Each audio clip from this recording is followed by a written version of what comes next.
Salut Sophie! Salut Florian. Et bonjour à tous, bonjour à toutes, re-bienvenue parmi nous Sophie pour ce nouvel épisode du Courrier de la Sterne. Et aujourd'hui on va parler des extinctions, on va ressusciter des oiseaux.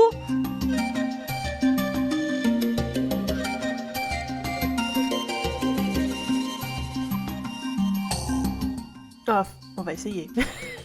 On va essayer.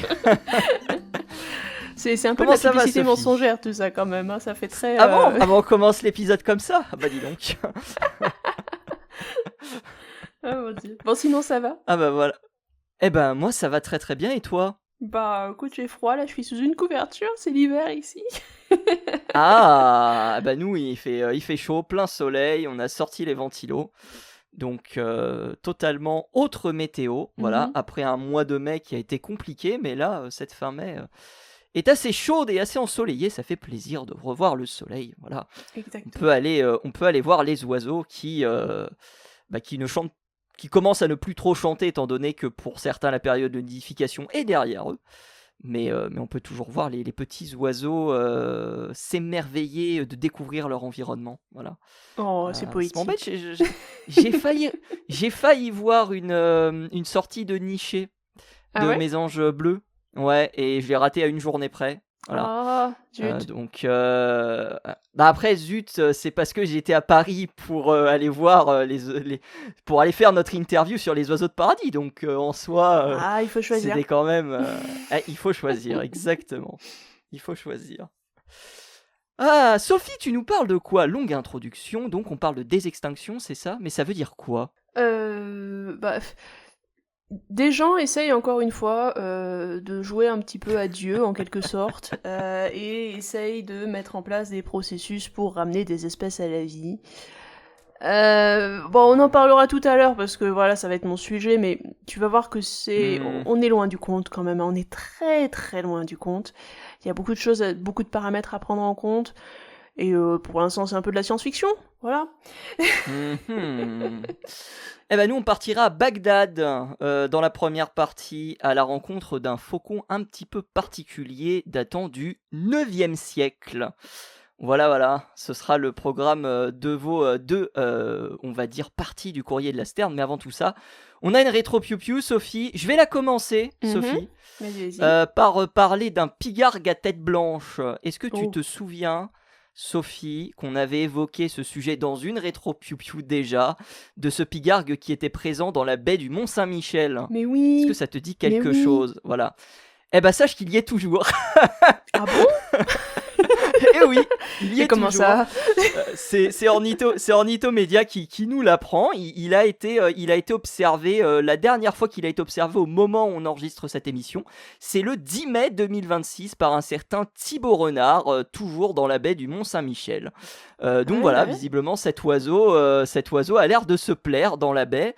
Alors on a des doutes sur l'identité de cet individu, de savoir d'où il vient, et on suppose qu'il serait échappé d'un parc, d'un zoo plus précisément, le zoo de la Bourbansais, qui est situé à Pleugueneuc. Je ne sais pas si je prononce bien, c'est dans l'Ille-et-Vilaine.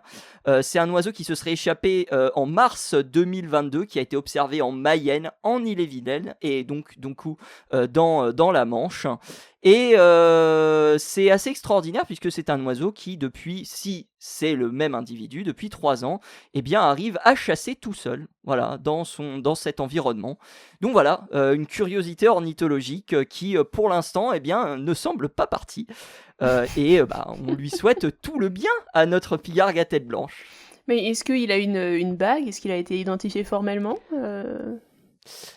Alors apparemment il portait initialement une lanière sur chaque patte, mais elles se sont détériorées, voilà exactement, et elles ont disparu, mais il n'y a pas de bague pour identifier l'oiseau, donc on ne peut pas savoir si avec certitude c'est bien cet individu qui s'est échappé du zoo de la Bourbansais.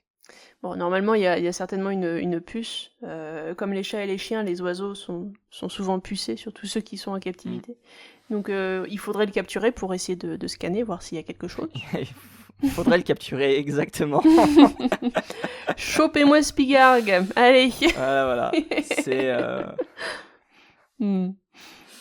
Ah, c'est intéressant. Ok, bon, bah écoute, tant mieux. Il a l'air très acclimaté au climat, Ouais, apparemment, il a l'air de climat bien se breton. plaire. Il trouve la nourriture, Mhm. il trouve de quoi subsister. C'est bien, c'est bien. Tant mieux pour lui et tant mieux pour les observateurs de la région. Mhm, exactement.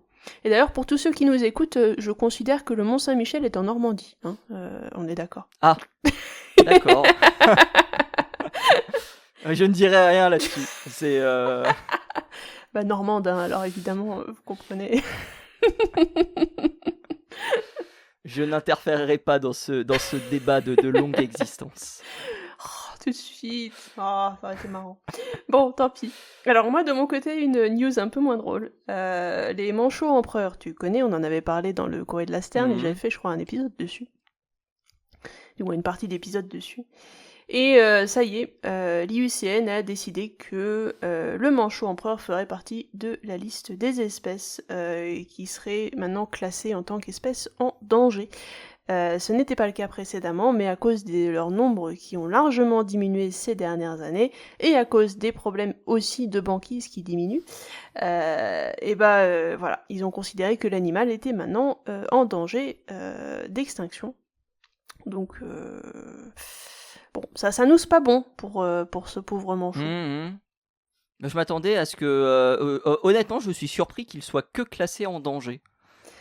Bah, Je m'attendais à ce qu'il soit déjà classé en danger. Je m'attendais à ce que tu me dises qu'il soit en danger critique d'extinction. Mais non, parce que pour l'instant, les projections disent que sa population va diminuer de moitié entre maintenant et les années 2080, et que pour l'instant, entre 2009 et 2018, donc en 9 ans, on a perdu à peu près 20 000 adultes, ce qui fait à peu près 10% de la population totale d'oiseaux qu'on a en ce moment sur le globe. Enfin, d'oiseaux, de manchots empereurs, évidemment. Donc c'est pas énorme, donc c'est pas suffisant pour l'instant pour le classer en danger critique d'extinction. Sophie, est-ce que tu as prévu d'aller à Seattle ou pas très loin lors de tes vacances, peut-être? Bah écoute, vu le prix du pétrole, je t'avoue que prendre l'avion pour l'instant c'est non. Donc non. Voilà. C'est dommage, parce que tu vas rater l'incroyable statue, l'incroyable réalisation de Peter Requiem. C'est une statue mesurant 4 mètres de haut et 6 mètres de long qui est située dans un parc de la ville de Auburn, le Let's Go Park. Et l'intitulé de cette création se nomme Crow with Fries, donc le corbeau avec ses frites. Et donc c'est un gigantesque corbeau avec dans son bec des frites un fromage, et un non, petit... Non, pas de fromage pour le coup, mais un petit cornet de frites d'une célèbre chaîne de restauration rapide. Alors ça fait partie d'une trentaine d'œuvres qui sont réalisées pour l'occasion, pour l'inauguration de ce parc de la ville d'Auburn. Ce sera à visiter jusqu'au 15 juillet prochain et on vous montrera bien évidemment les photos dans la description. Vous aurez un article du Auburn Reporter qui vous permettra de voir cette magnifique statue. Sophie, toi tu vas pouvoir d'ores et déjà la voir sur Discord. Elle est incroyable. Il est formidable. Ah oui, non, c'est merveilleux. C'est un petit côté Minecraft, non. Ouais, et il y a un petit côté flippant parce que ils ont précisé que les yeux allaient s'illuminer la nuit. Ah ouais.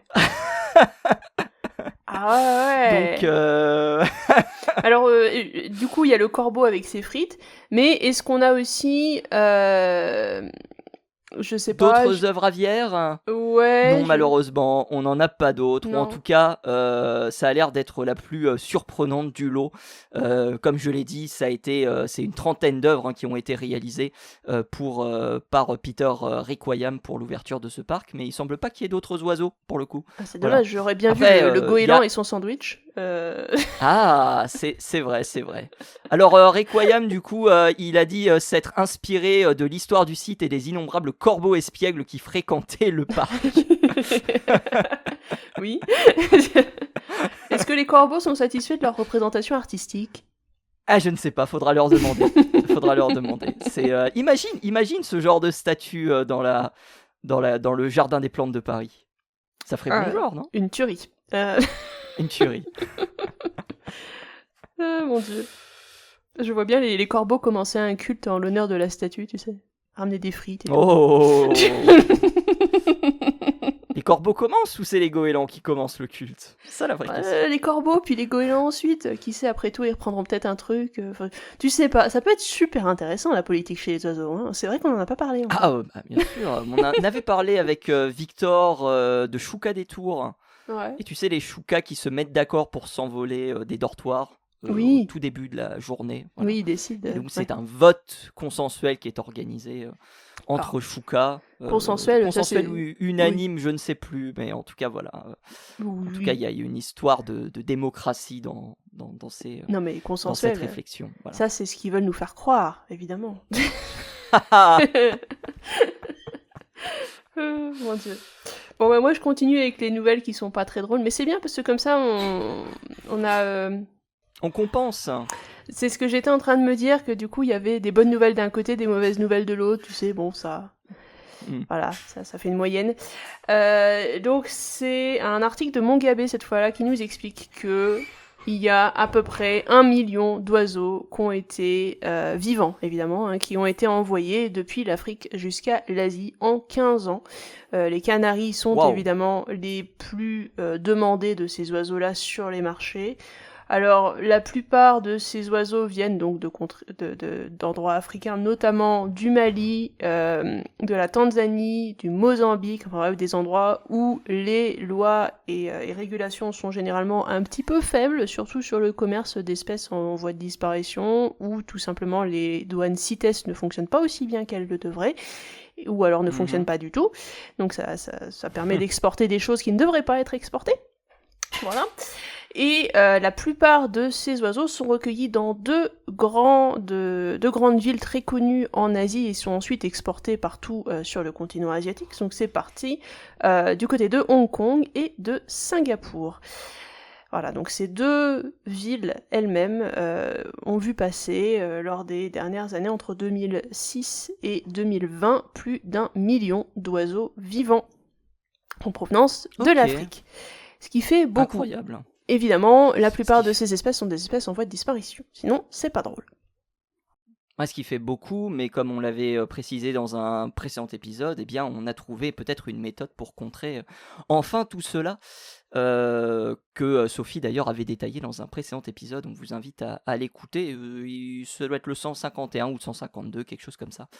Merci beaucoup, Sophie. Est-ce que tu as d'autres choses à rajouter ? Écoute, non, c'est déjà pas si mal pour aujourd'hui. Ok, moi j'ai juste à vous dire qu'il y a quelques documentaires qui traînent sur les chaînes YouTube d'Arte. Il y en a un sur les oies migratrices et il y en a un sur le Relier d'Europe. Alors je ne les ai pas vus, donc je ne vais pas les juger, mais si jamais vous avez 45 minutes ou 50 minutes de votre temps, n'hésitez pas à les regarder puisque vous apprendrez à minima quelques informations à la fois sur la migration des oiseaux et puis sur le Relier d'Europe, qui est un oiseau qu'on a, je crois, jamais évoqué dans le courrier de la Stern, Sophie. Ah bon, c'est vrai. Alors que c'est un oiseau. Joli, il me semble. Ah ouais, il est plus que joli, même c'est un des plus beaux oiseaux de France.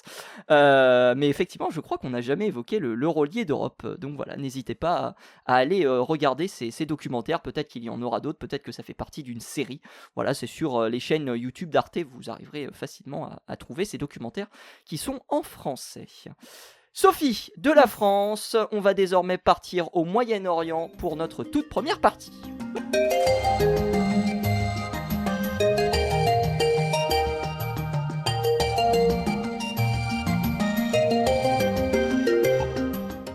Allez, direction le Moyen-Orient, direction le 9e siècle, Sophie, avec une étude réalisée par Kathleen Ellis et Sam Otteville Soulsby.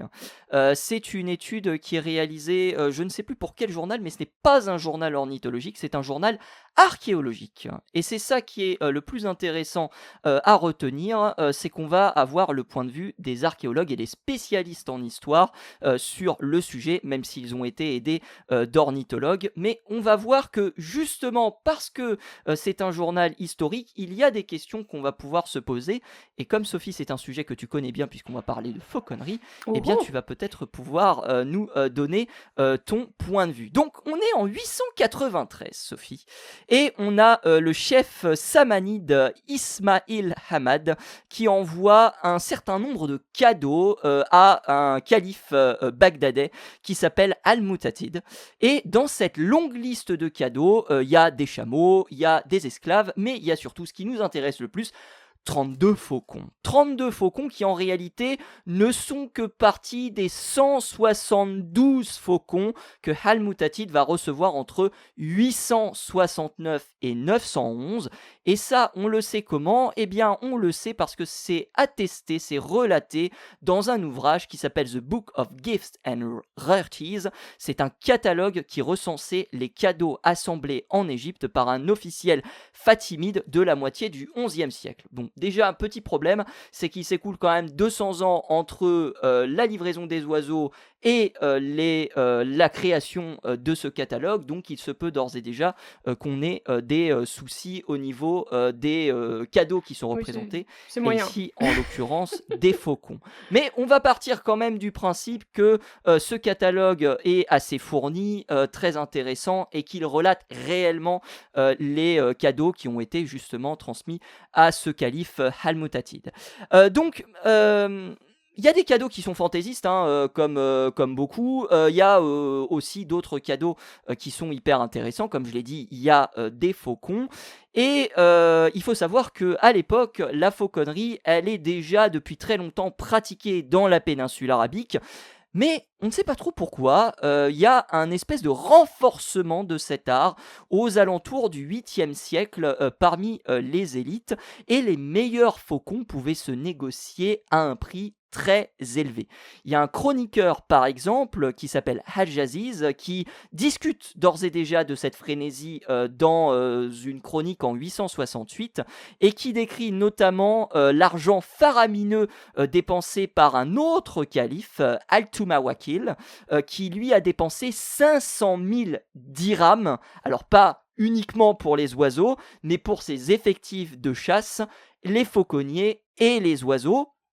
J'ai parlé de Al-Mutatid tout à l'heure, et bah lui payait 2500 dinars par mois pour payer uniquement les gardiens des oiseaux. Et il y a Al-Muqtadir qui est aussi un autre calife qui lui dépensait l'équivalent de 45 000 dinars pour agrandir sa collection d'animaux, et ceci par an. Retenez que ce sont des sommes colossales pour l'époque, parce que posséder des faucons renforçait le statut du calife, et renforçait quelque peu son attraction politique. Donc ça, on va dire que c'est des bases. La fauconnerie, c'est quelque chose qui est très établi au Moyen-Orient à cette époque-là. Mais on va revenir à 893, Sophie. Parce que parmi les 32 faucons qui sont donnés au calife Al-Mutatid en cadeau, il y en a 11 qui sont très particuliers. Parce que ces 11-là, ils sont décrits comme énormes, on est sur des faucons, et ils sont blancs, Sophie. Est-ce que tu connais des rapaces qui sont blancs? Est-ce que ça te dit quelque chose? Bah, j'imagine que le blanc, ça va être le faucon gerfaut. Exactement, des faucons gerfaux. Le problème, c'est que ces faucons gerfaux, on les trouve pas spécialement dans la péninsule arabique. Ce Ah sont non. des oiseaux qu'on va retrouver dans d'autres endroits, mais néanmoins, on suppose quand même que la description qui est faite de l'oiseau correspond au faucon gerfaut. Alors il y a une petite description qui est relatée dans l'article, qui est issue justement d'une de ces chroniques, qui dit: le faucon dont la couleur tire vers le blanc est le plus rapide, le plus beau, celui qui possède la plus belle silhouette, le plus audacieux et le plus résistant physiquement. C'est pas de la poésie ça pour parler de fauconnerie. Il y a quelqu'un qui aimait bien le C'est gerfaut, également- clairement. Écoute, c'est également le plus robuste de tous les faucons en haute altitude, donc c'est relaté par The Book of Gifts and Rarities. Le gerfaut, c'est un oiseau qu'on a déjà au XIe siècle dans la péninsule arabique, même si le gros des effectifs va arriver aux alentours du XIIIe siècle via les conquêtes mongoles. Mais là, Sophie, on est au 9e siècle. On est au 9e siècle et là, on a la présence de faucons gerfaux qui sont assez particuliers. Alors, les chercheurs, ils vont quand même aller identifier le faucon gerfaux dans la littérature parce qu'il possède un nom en arabe qui est Sunkurishukur, mais visiblement, c'est pas le terme qui est relaté dans le livre que je vous ai décrit tout à l'heure, mais le terme bouza. Alors, je ne sais pas si je prononce très bien ce terme, mais en tout cas, c'est un terme assez générique pour découvrir un peu les faucons, pour décrire, pardon, j'ai dit découvrir, pour décrire un peu les faucons à l'époque. Donc, on n'est pas spécialement sûr réellement à cette époque d'où viennent ces oiseaux. Mais justement, d'où ils viennent ces oiseaux, on l'a dit Sophie, ou plutôt on l'a teasé quelque part, ces oiseaux ils viennent pas de la péninsule arabique, ils viennent de Scandinavie. Et c'est là que ça se révèle intéressant, parce que les dynasties qui offraient les faucons à Bagdad et donc à notre calife de tout à l'heure, ils étaient présents dans la partie nord du monde islamique et ils étaient en connexion avec les routes scandinaves, les routes vikings. Et de ça, on a plusieurs indices. La présence de pièces arabes chez les vikings, de la fourrure, mais aussi d'oiseaux. Et si tu te rappelles bien, Sophie, le 50e épisode du Courrier de la Sterne, c'était avec Victor que l'on salue. J'avais parlé effectivement d'un oiseau particulier qu'on avait retrouvé en Scandinavie, que normalement on ne devrait pas avoir. Est-ce que tu te rappelles de l'oiseau, de l'espèce que c'était ? Ça te dit quelque chose ou pas ? Ouais. Un autre faucon, j'imagine, ce serait pas... C'est pas un Non. faucon, non. Non, ça te dit rien ? Non, je me souviens plus sur le coup. J'avais parlé d'un paon. Ah J'avais oui. parlé d'un paon qui avait été retrouvé Oui. donc dans une sépulture. Je vais y revenir d'ici quelques instants.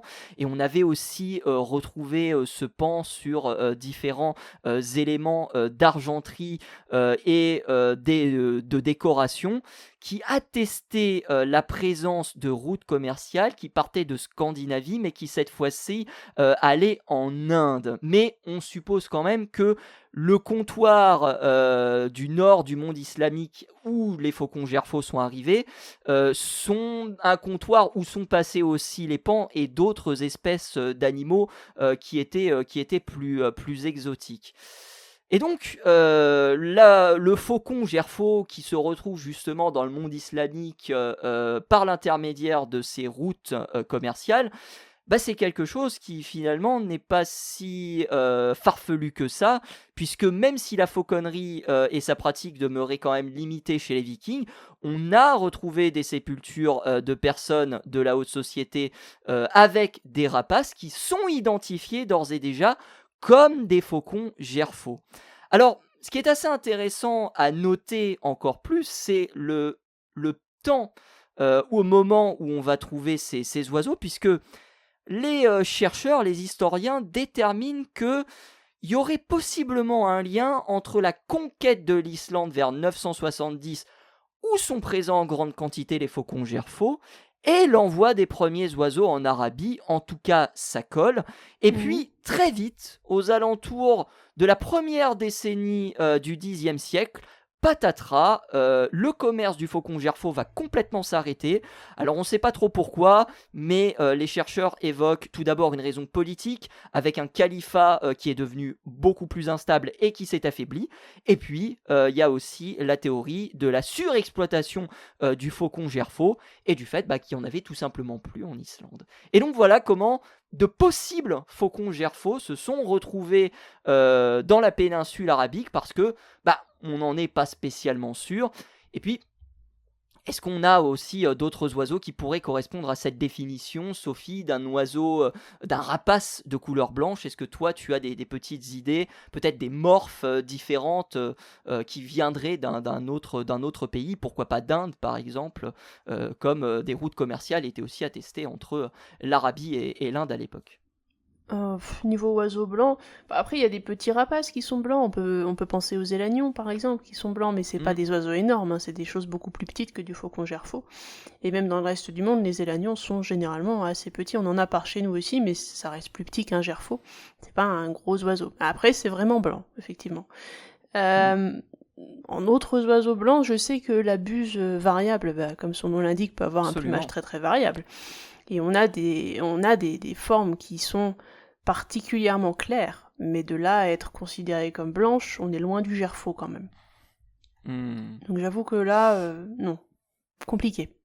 Donc voilà un petit peu pour cette nouvelle démonstration de la mondialisation du monde par les oiseaux. On a évoqué ça on a évoqué ça avec le pan bien sûr, mais on a d'autres exemples qu'on n'a pas évoqués dans le courrier de la Sterne. Et puis on a parlé d'oiseaux de paradis il y a pas très longtemps. Pareil, il y a aussi toute une histoire de connexion justement avec l'oiseau de paradis. On a eu l'occasion d'en faire un épisode spécial avec les commissaires d'exposition de l'exposition Plume du Paradis au musée du Quai Branly, où justement on revenait sur les connexions, les interconnexions qu'il y avait eu entre les oiseaux et différents pays, et interconnexions qui vont même, et ça on le dit pas pour le coup dans le podcast, qui vont même jusqu'à influencer la mythologie. Et ça c'est incroyable, la mythologie de certains pays. Enfin c'est quand même assez extraordinaire. Bah oui, c'est génial. Non, c'est super intéressant. Donc voilà, pour ce faucon un petit peu particulier qui s'est retrouvé à Bagdad, ces faucons, puisque on en a une douzaine. Alors, est-ce qu'on sait s'il y a eu des croisements entre ces oiseaux-là et les oiseaux locaux? Parce que je sais que encore aujourd'hui, il y a des gens qui s'amusent à faire des croisements entre différentes espèces de faucons ou de buses en captivité pour obtenir des oiseaux bien spécifiques qui pourraient cibler un gibier bien spécifique. Eh bien, je suis désolé, mais je vais te répondre non, Sophie, puisque les chercheurs se sont concentrés sur l'aspect historique pour le coup, et n'ont pas du tout, effleuré ne serait-ce que la question de divers croisements. Peut-être effectivement qu'il y en a, peut-être que ce rapace blanc est issu aussi de croisements, ça peut être aussi une possibilité, mais ce n'est pas évoqué dans l'étude. D'accord, ok. Bon, c'était juste une question vu ce qu'on voit actuellement. C'est tout. Très bien. Bon Sophie, après avoir parlé d'oiseaux qui existent, on va parler d'un oiseau qui n'existe pas, ou plutôt qui a existé, mais va-t-il réexister ? On va répondre à cette question juste après ça.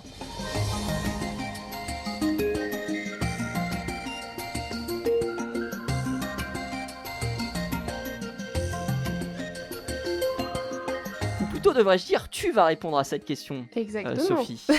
Des extinctions.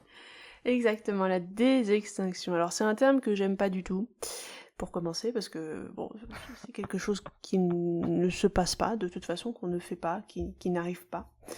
À la rigueur, il nous arrive de retrouver des espèces que l'on croyait éteintes, mais ça veut pas dire qu'elles se sont déséteintes, hein, ça veut juste dire qu'on n'était pas au courant, qu'il y avait des populations qui restaient, tout simplement. Donc des extinctions, pour le moment, c'est quelque chose qu'on ne sait pas faire, qu'on n'a pas fait, et qui, à mon avis, ne sera pas quelque chose dans les actualités d'ici très longtemps, parce que, clairement, la technologie n'est pas encore là. Alors, qu'est-ce qui se passe ? Pourquoi est-ce que j'en parle aujourd'hui ? Alors, on en avait parlé, il me semble, alors très rapidement dans un autre épisode, parce que tu avais évoqué le sujet, j'avais réagi. On avait parlé d'une compagnie qui s'appelle Colossal Biosciences.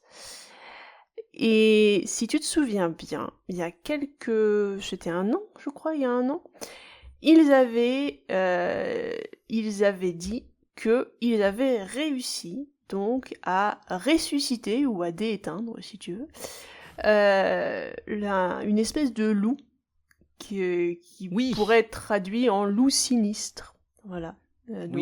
Canis dirus. Voilà. Alors ils avaient fait à l'époque, ils avaient dit qu'ils avaient fait du clonage et ensuite qu'ils avaient édité le génome des embryons qu'ils avaient ensuite implantés dans des femelles porteuses, des loups normaux, hein, des loups gris.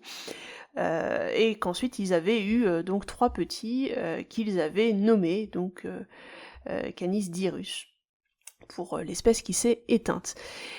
Sauf que c'est pas juste en faisant un petit peu d'édition sur un génome d'un animal qui est encore vivant qu'on arrive à dééteindre une espèce. C'est pas comme ça que ça marche. Ça ne veut pas dire que c'est une espèce différente, ça veut juste dire qu'on a fait un OGM. C'est à peu près tout. Et Colossal Biosciences, dernièrement, ils ont remis le couvert et ils ont dit on a réussi à faire éclore des poussins à partir d'œufs artificiels. Mhm. Alors, un œuf, si vous savez un peu ce qu'il y a dans un œuf et comment ça fonctionne un œuf, vous allez vous rendre compte très très vite que faire un œuf artificiel, c'est quelque chose qu'on ne sait pas faire aujourd'hui. Pourquoi ? Parce qu'un œuf, certes, vous avez la coquille autour. Vous allez me dire, ouais, c'est facile, il y a un poussin, il est dans l'œuf, bon bah, suffit de faire la coquille, et puis on fait éclore le poussin, et puis voilà, tout va bien, hein, on met l'embryon dans la coquille. Alors non, parce que dans un œuf, il y a plein de morceaux différents qui vont travailler en synergie pour justement produire le poussin. Alors comment ça fonctionne ? Vous avez à l'extérieur la coquille, qui va être juste la partie externe de l'œuf. Donc effectivement du carbonate de calcium, vous avez en plus il y a une structure un peu particulière à la coquille, mais ça encore c'est pas le plus compliqué à faire, et effectivement je suis sûre qu'on peut même imprimer en 3D si on arrive à le faire, une coquille d'œuf, ça devrait pas poser de problème, à mon avis. On peut faire la structure bien particulière de la coquille d'œuf qui va lui permettre de faire des échanges gazeux avec l'air ambiant, parce qu'il faut des pores sur cette coquille d'œuf, hein. Elle est poreuse, ce n'est pas quelque chose qui est complètement fermé, parce qu'il faut bien que l'oxygène rentre dans l'œuf. Sinon le poussin ne respire pas. Mais à l'intérieur de cette coquille d'œuf, vous avez plein d'autres trucs qui viennent se mettre dessus. Vous avez en l'occurrence, pour commencer, 2 membranes. Pas une seule, 2. Ces 2 membranes vont être plus ou moins collées à la coquille de l'œuf en fonction du taux d'humidité qu'il va y avoir dans l'air autour de l'œuf lors de l'incubation. Et c'est d'ailleurs l'une des raisons pour lesquelles il faut, pour que le poussin soit incubé correctement, avoir les bonnes conditions de température, mais aussi d'humidité, pour que ces membranes soient juste la bonne texture, qu'elles soient ni trop dures ni trop molles. Ça va être particulièrement critique au moment où le poussin va devoir s'extraire de l'œuf, parce qu'il faut qu'il puisse percer ces membranes et ensuite la coquille pour arriver à en sortir. Sinon, il va s'étouffer dans l'œuf à force d'essayer de sortir sans y arriver. Si c'est trop mou, le bec n'arrivera pas, enfin le diamant que vous avez sur le bec n'arrivera pas à percer, parce que ça va juste absorber les chocs en quelque sorte. Et si c'est trop dur, il ne pourra pas non plus percer ces membranes, donc c'est quelque chose qui est réglé très très finement à l'intérieur de l'œuf. Et par-dessus ces membranes, vous avez encore autre chose, vous avez tout un réseau de vaisseaux sanguins qui vont être là pour justement aider au développement du poussin, qui vont partir généralement du jaune et qui vont venir nourrir le petit embryon, qui vont se répandre tout autour des membranes, hein, c'est un réseau qui est très très serré, qui vont passer par le blanc et puis qui vont aller jusqu'à l'embryon. Et alors, ces vaisseaux sanguins, d'ailleurs, ils sont extrêmement casse-pied en quelque sorte pour nous lorsqu'on essaie d'aider un petit poussin à sortir de l'œuf, parce qu'il arrive que des fois vous ayez un poussin qui soit coincé dans l'œuf pour une raison X ou Y et que vous essayez d'assister en quelque sorte l'éclosion de ce petit poussin. Et pour l'aider à sortir, il faut faire super gaffe à ne pas couper ses vaisseaux sanguins, sinon vous le condamnez à une mort certaine, enfin en fonction de l'endroit, du moment où il en est dans son éclosion. Si vous percez ses vaisseaux sanguins alors qu'il a à peine commencé à éclore, en quelque sorte, vous tuez votre poussin, hein, tout simplement. C'est un peu comme si vous coupiez une artère sur vous, ça va pas bien se passer. Voilà, donc... N'essayez pas chez vous. Hein. N'essayez pas chez vous, ceci est réalisé sans trucage. Ne le faites pas chez vous, merci. Voilà. Donc, tout ça pour vous dire que, et ça c'est juste la partie extérieure de l'œuf, hein, donc la coquille, les 2 membranes, tout ce réseau sanguin, ça c'est juste ce qui est à l'extérieur. Après, il y a tout le reste à l'intérieur de l'œuf, parce que vous avez donc le jaune, dont on a parlé, vous avez l'albumène, donc qui est le blanc, vous avez ensuite l'embryon, qui va aussi avoir un développement un peu spécifique, et puis il y a plein d'autres choses qui vont se passer là-dedans, il y a des tas de réactions qui se passent. Il faut savoir aussi que lors du développement dans l'œuf, la taille des membranes va changer, vous avez une sorte de bulle entre les 2 membranes qui va servir aussi de réserve d'oxygène qu'il faut mettre là pour que lorsque le poussin commence à éclore, il faut qu'il puisse percer cette première membrane pour accéder à cette bulle d'oxygène, pour prendre ses premières goulées d'air en quelque sorte, pour avoir la force de percer le reste de la coquille. Enfin bref, c'est un mécanisme qui est quand même assez complexe, il y a beaucoup de choses dans cet œuf qui sont très très compliquées pour nous en tant qu'humains à reproduire, artificiellement j'entends évidemment, donc il ne s'agit pas juste de construire une coquille et de se dire ça y est, j'ai résolu le problème, maintenant on peut s'amuser à récupérer génétiquement du dodo, du moa, enfin ce que vous voulez qui est éteint, on va le mettre dans cet œuf, dans cette coquille d'œuf artificielle et puis on va faire éclore, hein, allez. Non, ça marche pas comme ça, c'est pas possible. Donc, le titre de Colossal Bioscience qui a dit on a réussi à faire des œufs artificiels, c'est non. Voilà, c'est pas ça. En fait, ce qu'ils ont fait en vérité, c'est juste arriver à imprimer en 3D une coquille artificielle, sans les membranes, sans le réseau sanguin qui est à l'intérieur, sans rien d'autre. Et ils ont juste mis dans cette coquille artificielle le contenu entier d'un œuf.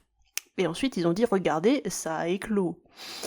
Mhm. Bon, j'ai envie de dire que c'est beaucoup moins... C'est sûr que dit comme ça, c'est beaucoup moins... Bah, ça fait beaucoup moins bien. Hein. On a envie de se dire que finalement, l'avancée, elle est pas... ouais. Puis, bon, à savoir aussi que ce qu'ils oublient de préciser, c'est qu'en fait, des membranes artificielles ou des coquilles artificielles en quelque sorte, ça fait longtemps qu'on sait les faire en fait. Alors certes, on les a pas imprimées en 3D, mais si vous promenez le contenu d'un œuf et que vous le mettez dans une sorte d'enveloppe, alors vous pouvez en faire en plastique, il y a plusieurs choses qui ont été testées comme ça, mais en gros, si vous arrivez à trouver un matériau suffisamment poreux qui puisse laisser passer ces échanges d'oxygène et qui soit suffisamment restrictif pour retenir le contenu de l'œuf à l'intérieur, vous pouvez faire un œuf artificiel avec ça en fait. Et ça a déjà été fait précédemment. Donc ils sont gentils chez Colossal Bioscience, mais j'ai l'impression qu'ils ont pas... Enfin, oui, ça a déjà été fait. Ils jettent l'argent par les fenêtres, Sophie, c'est ça que tu es en train de dire, c'est ça? Un petit peu. Donc voilà, du coup c'est un peu... J'ai de plus en plus de mal avec cette compagnie, y a rien à faire, et je suis désolée, hein, mais je pense qu'on n'est pas beaucoup plus proche de déséteindre des espèces comme le Moa qu'on y était il y a 2 ans. Ça n'a pas fait avancer le schmilblick, comme on dit. Ça n'a rien fait du tout. Voilà. Donc si vous le voyez passer, sachez que en plus la plupart des scientifiques sont généralement contre ce qu'ils font, parce qu'ils disent qu'ils vont déséteindre des espèces en faisant juste quelques OGM au final. C'est pas comme ça que ça fonctionne. Hein. On rappelle que leur projet phare, c'est de faire un mammouth laineux à partir d'un éléphant d'Asie, en modifiant 2-3 trucs pour lui rajouter des poils et peut-être lui faire des défenses un peu différentes. Ils vont mettre un coup de peinture, et puis voilà. C'est bon. C'est ce qu'on c'est la question qu'on se pose. Et sans compter, évidemment, tous les problèmes qui sont liés à l'éthique derrière. Si vous ressuscitez des Moas, mettons, partons ressusciter les Moas. Admettons, hein. Mettons qu'on y arrive. Hein, mettons. Qu'est-ce qu'on en fait après? Ou alors du mammouth laineux, on les met où, en fait? Ils vont devenir quoi, ces pauvres bestioles? On les relâche pour les mammouths laineux dans la Sibérie, dans un environnement qu'ils ne connaissent plus vraiment, qui n'est plus le même, de toute façon. Dans un monde qui n'accepte plus ce genre de gros mammifères, parce qu'on est en train de tous les tuer. Et puis le Moa, c'est pareil, on les relâche où? Ouais, c'est gentil, mais on en fait quoi? Est-ce que c'est vraiment très éthique de ressusciter un animal pour juste le mettre dans une petite cage, dans un coin, parce qu'on sait pas où le mettre? Pourtant, on pose la question, en avait parlé, Sophie, mais parlant du Moa, les autochtones étaient plutôt pour, justement, cette désextinction du Moa. Donc, bon, après, il y a tout le discours politique, évidemment, qui vient derrière, mais il y a quand même des défenseur de ça... assez fervent, on va pas dire farouche, mais assez fervent. Mais je pense qu'ils se rendent pas bien compte que le Moa, ça nécessite quand même de la place. C'est un gros... Enfin, c'était, pour les plus grosses espèces en tout cas, parce qu'il y a plusieurs espèces de Moa, mais les plus grosses espèces, c'était des trucs énormes.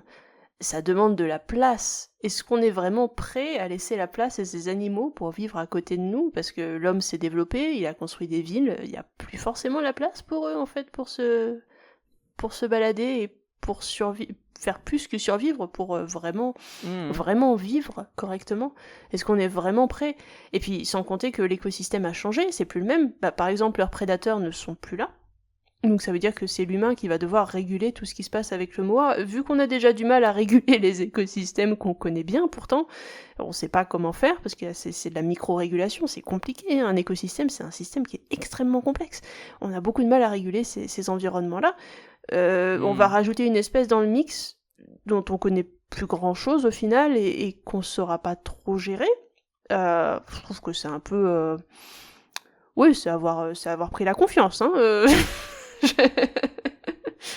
Je trouve ça un petit peu dommage. Bon, après, pourquoi pas?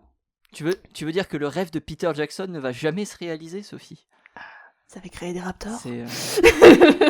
Non, il voulait créer des dodos, mammouths. Enfin, peut-être que dans sa tête, il veut créer des raptors, je ne sais pas. Qui sait? Mais parlant de ça, Sophie, tu parlais des extinctions, mais on a mené des expériences pour modifier justement certaines parties génétiques de l'oiseau, pour par exemple leur faire revenir une queue de dinosaure. C'est des expériences qui ont été menées il y a quelques dizaines d'années maintenant. C'est aussi de la désextinction ou c'est totalement autre chose pour le coup? Oui, tu parles du Pouletosaurus en fait. Ouais, Pouletosaure. le fameux.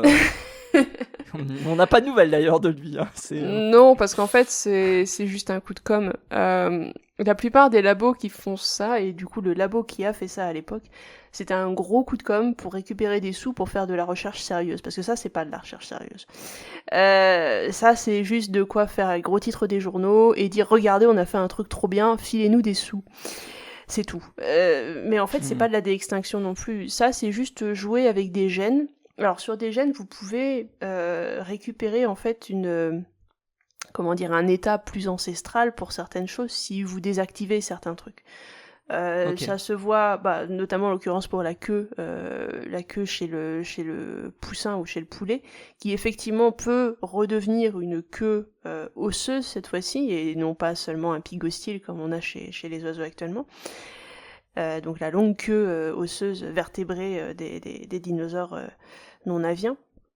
Mais le problème, c'est juste un gène en fait qu'on a modifié. Ça veut pas dire que ça reste pas un poulet, c'est un poulet OGM que vous avez fait. Ça veut pas dire que c'est un dinosaure non avien. Oui, certes, vous avez modifié 2-3 trucs, vous avez fait en sorte que l'état ancestral revienne sur ces gènes-là, mais ça suffit pas.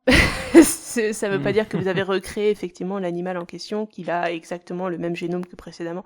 C'est pas possible pour l'instant. Si vous voulez vraiment avoir un animal avec le même génome que ce qu'il y avait précédemment et effectivement cloner les animaux en question, va falloir retrouver des cellules entières de ces animaux-là et récupérer le matériel génétique qu'il y a là-dedans, le dupliquer, enfin bref, le nettoyer, etc., faire ce qu'il faut pour que le matériel génétique soit viable, et ensuite implanter ça dans une nouvelle cellule œuf pour pouvoir ensuite avoir un clone de cet animal. Ça, oui. À la rigueur, oui, vous aurez un clone dans ces cas-là de cet animal éteint. Mais si vous n'avez pas ce matériel génétique ancien, vous ne ferez rien avec les animaux actuels. C'est bien ça le problème. Donc, tu veux dire qu'on a plus de chances de retrouver notre corbeau avec ses frites de 4 mètres de haut et de 6 mètres de long, j'ai pas précisé la taille de la statue. Oui. Que le dodo. Oui, effectivement. Le dodo, certains se disent, il suffit de modifier un pigeon, parce que vous savez tous que le dodo, ça fait partie de la famille des pigeons. Il suffit de modifier un pigeon, on fait en sorte qu'il vole plus, on lui met des plumes là, on réduit la queue. Non, c'est pas ça. Dans ces cas-là, vous créerez juste une nouvelle espèce, c'est tout. Mais ce sera pas le dodo qu'il y avait à l'époque. Il va vous falloir des cellules du dodo originel. C'est ça qu'il faut. Voilà. Oui, tu pimpes un dos, tu me pipes un pigeon, quoi. C'est exactement ça. C'est juste... C'est genre, t'emmènes ton chien chez le coiffeur, tu lui dis faites-lui une teinture, je vais le retrouver rose après. Bon, ça paraissait pas très éthique, mais bon, ça vous regarde. Mais c'est à peu près ce qui va se passer, quoi, c'est tout. Ah là là. Bon, voilà. La désextinction, ça ne semble donc pas être pour le moment. Voilà. Non, c'est ce qu'il faut retenir. Non. Retrouver des cellules entières de dodo, et puis on en parle après, voilà, à la rigueur. Bon, on en parlera peut-être un autre jour, Sophie. Peut-être que Colossal Bioscience va encore nous sortir des choses extraordinaires. On ne sait pas. Ouais. Mais ouais, ils ont mis beaucoup d'argent sur la table quand même pour sortir ce genre de choses. Hein. Oui, mais ils ont mis beaucoup d'argent sur la table, mais ils en récupèrent beaucoup aussi parce qu'il y a des gens qui ont foi en ce qu'ils font sans vraiment comprendre en fait la portée vraiment minime de ce qu'ils font. Tout ça, c'est de l'enrobage médiatique au final. Et ils récupèrent beaucoup de sous comme ça.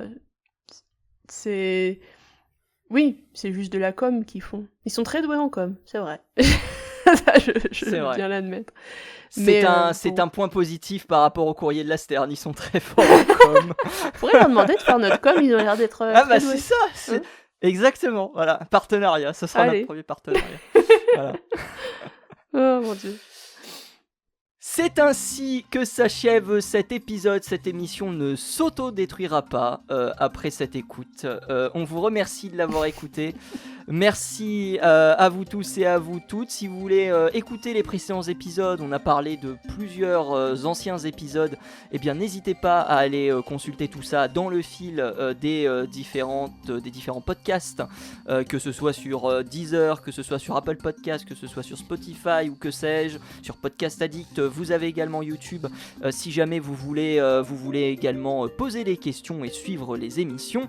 Et puis si vous avez des questions, ça passe également par les commentaires sur YouTube. On les lit, on répond toujours avec un peu de délai, mais on les lit tous. En même temps, il n'y en a pas beaucoup, donc c'est difficile de dire autre chose.